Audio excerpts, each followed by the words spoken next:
بازار کا وظیفہ۔ حضرت عمر بن خطاب رضی اللہ عنہ فرماتے ہیں کہ جس نے بازار میں یہ پڑھا 10 لاکھ نیکیاں اسے ملیں گی، 10 لاکھ اس کے گناہ معاف ہوں گے۔ لا الہ الا اللہ وحدہ لا شریک لہ لہ الملک ولہ الحمد یحیی ویمیت وہو حی لا یموت بیدہ الخیر وہو علی کل شیء قدیر۔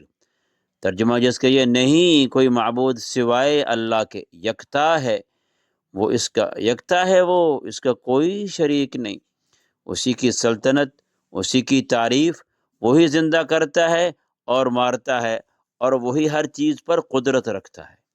ترمذی جلد دوم صفحہ 80، ابن ماجہ صفحہ 161۔ مسند احمد کی روایت میں ہے کہ 10 لاکھ اس کے درجے بلند ہوں گے، جلد اول میں لکھا ہے صفحہ 539۔ ترمذی ابن ماجہ میں مزید یہ ہے کہ اس کے لیے جنت میں گھر بنایا جائے گا۔